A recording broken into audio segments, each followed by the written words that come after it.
રાહુલ ગાંધીએ ગુલાબ તિરંગો ઓફર કર્યા પણ રાજનાથે ન સ્વીકાર્યા. વિપક્ષનો અનોખો વિરોધ ચર્ચામાં. કોંગ્રેસ સાંસદ અને લોકસભામાં વિરોધ પક્ષના નેતા રાહુલ ગાંધી અદાણી ગ્રુપ સંબંધિત મુદ્દા પર બુધવારે સંસદ સંકુલમાં અનોખી રીતે વિરોધ પ્રદર્શન કર્યું હતું. આ દરમિયાન તેમણે ભાજપના સભ્યોને ત્રિરંગો અને ગુલાબનું ફૂલ અર્પણ કર્યું હતું. અગાઉ કોંગ્રેસના સાંસદોએ ગૌતમ અદાણી અને નરેન્દ્ર મોદીની તસવીરો સાથે જેકેટ, માસ્ક અને બેગ લઈને વિરોધ કર્યો હતો. આ દરમિયાન રક્ષા મંત્રી રાજનાથસિંહ સંસદ જવા માટે તેમની કારમાંથી બહાર નીકળ્યા કે તરત જ રાહુલ ગાંધી અને કોંગ્રેસના અન્ય નેતાઓ તેમની પાસે પહોંચ્યા અને તેમને ગુલાબના ફૂલ અને ત્રિરંગો અર્પણ કર્યા હતા. જો કે રક્ષા મંત્રીએ ભેટ સ્વીકારવાનો ઇનકાર કરી દીધો હતો. કોંગ્રેસે એક્સ પર એક વિડીયો પણ શેર કર્યો છે. વિડીયો શેર કરવાની સાથે કોંગ્રેસે લખ્યું કે રાહુલ ગાંધીએ ભાજપના નેતા રાજનાથસિંહને ત્રિરંગો અને ગુલાબ આપીને સંસદનું કામકાજ કરવા દેવાની અપીલ કરી હતી. અદાણીને બચાવવા માટે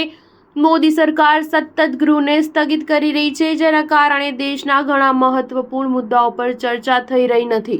આથી આજે કોંગ્રેસના સંસદોએ ભાજપના સંસદોને ત્રિરંગો અને ગુલાબ આપીને સંસદની ગરિમા જાળવવા અને સંસદ ચલાવવા અનુરોધ કર્યો હતો. સંસદનું શિયાળુ સત્ર 20 નવેમ્બરથી શરૂ થયું હતું. ત્યારથી બંને ગૃહોમાં કામકાજ સતત ખોરવાઈ રહ્યું છે. કોંગ્રેસની માંગ છે કે અદાણી કેસની ચર્ચા કરવામાં આવે. બીજી તરફ ભાજપે આરોપ લગાવ્યો છે કે સોનિયા ગાંધી અને કોંગ્રેસ એક એવી સંસ્થા સાથે સંબંધ ધરાવે છે જે જ્યોર્જ સોરોસના ફાઉન્ડેશનમાંથી પૈસા લે છે. આ સંગઠને કાશ્મીરને ભારતથી અલગ કરવાના વિચારને સમર્થન આપ્યું હતું. સ્ટાર ન્યૂઝ 7 હંમેશા સચ્ચાઈની સાથે.